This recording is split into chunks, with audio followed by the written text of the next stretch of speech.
Gas दरवाढीच्या विरोधात काँग्रेस आक्रमक. जिल्हाधिकारी कार्यालयासमोर काँग्रेसने निदर्शने करत गॅस दरवाढीचा केला निषेध. गॅस दरवाढीच्या विरोधात काँग्रेसने राज्यभरात आंदोलन सुरू केलं आहे. नांदेडमध्ये देखील काँग्रेसच्या वतीनं गॅस दरवाढीचा निषेध करत आंदोलन केलं.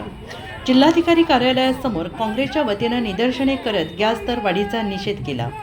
गॅस दरवाढीमुळे गृहिणींचं बजेट कोलमडलं असून सर्वसामान्यांच्या खिशाला झळ बसते आहे. केंद्र सरकारने केलेली गॅस दरवाढ अन्यायकारक असून सर्वसामान्यांना वेठीस धरण्याचा प्रकार सुरू आहे.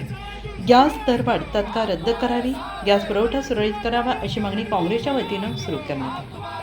नांदेड जिल्हा, नांदेड शहर व जिल्हा काँग्रेसतर्फे गॅस दरवाढीच्या संदर्भामध्ये असेल किंवा शेतकऱ्याचा सातबारा कोरा करण्याच्या संदर्भात असतील आणि या शासनाचा भाजप सरकारचा निषेध करण्यासाठी आज आम्ही धरणे आंदोलन नांदेड कलेक्टर ऑफिसच्या समोर सर्वांनी मिळून तालुक्यातील असतील जिल्ह्यातील सर्व कार्यकर्ते आज जवळपास 1000-1500 कार्यकर्ते जमा झाले होते आणि एवढ्या उन्हामध्ये सुद्धा मोठे यशस्वी आंदोलन आम्ही करून आता कलेक्टर साहेबांची भेट घेतली. गॅस सिलेंडरचे भाव तुम्ही पाहत असाल, सरकारच्या चुकीच्या धोरणामुळे मी म्हणेन चुकीच्या धोरणामुळे हे भाव दरवाढ झालेली आहे. व्यावसायिक सिलेंडर सुद्धा खूप महागलेत, भेटत नाहीत. नांदेडमध्ये जवळपास 30,000 विद्यार्थी शैक्षणिकासाठी नांदेडला आलेले असतात. त्या मेस असतील, हॉटेल्स असतील, त्याला पुरवठा कमी होत असल्यामुळे त्याचे जेवणाचा सुद्धा वांदे लागलेले आहेत.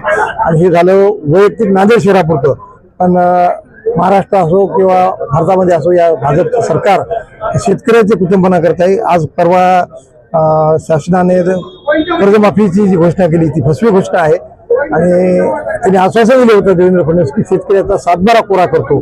शेतकऱ्याचा सातबारा तर कोरा नाहीच, फक्त 50,000 रुपयाची किंवा 1.5 लाखापर्यंत 2 लाखापर्यंत वेगवेगळ्या माध्यमातून शेतकऱ्याच्या चुकीच्या निर्णयावर आणि शेतकऱ्याची फसवणूक हे सरकार करत आहे.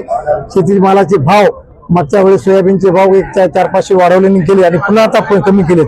म्हणजे शेतकऱ्याला शेतीला भाव नाही, सिलेंडरचे भाव वाढवलेले आहेत, खताचे भाव, असा कोणताही वस्तू सांगा, डाळ वाढलेली आहे, ज्वारी वाढलेली आहे, गहू, तर म्हणजे सगळ्या बाबतीमध्ये कुठं वाढ कुठं कमी जास्त सगळं वेगवेगळ्या माध्यमातून कसं गुमराह करून हे सरकार जनतेला कसं फसवत आहेत. आणि या सगळ्या फसवणुकीच्या विरोधामध्ये आमचे नेते राहुलजी गांधी यांच्या आदेशानुसार महाराष्ट्र प्रदेश काँग्रेस कमिटीचे प्रदेशाध्यक्ष हर्षवर्धन सपकाळ साहेब यांच्या सूचनेनुसार आज आम्ही नांदेड येथे हे आंदोलन केले आणि कलेक्टर साहेबांना आम्ही निवेदन देऊन आमच्या व्यथा आणि आमच्या कथा आणि जे आमच्या वेदना आहेत हे आम्ही सर्व शेतकऱ्यांच्या जनतेच्या वेदना आम्ही कलेक्टर साहेबांकडे मांडलेल्या आहेत.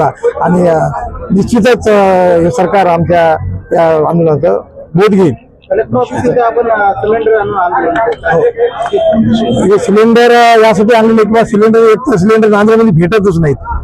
सिलेंडरच्या रांगा लागलेल्या आहेत. तुम्ही पाहत असाल तर एक सिलेंडर रिकामा सिलेंडर आम्ही कलेक्टर साहेबांना दाखवण्यासाठी आणले की बघा हे काय चाललंय, सिलेंडर पाहिजे. म्हणजे हे सिलेंडर रिकामे घेऊन लोक नांदेडमध्ये जवळपास गोलोगोल्या फिरत आहेत. सिलेंडरच्या रांगा लागल्या तर वितरक लोक फसवणूक करत आहेत. स्टॉक बाजूला करून बऱ्याच जागी आज भाग्यनगर पोलीस स्टेशनने एक FIR दाखल झालेला आहे सिलेंडरच्या बाबतीमध्ये. तरी आम्ही कलेक्टर साहेबांना विनंती केली पाहिजे मी या सगळ्या गोष्टीचा बोध घ्यावा आणि सूचना द्याव्यात.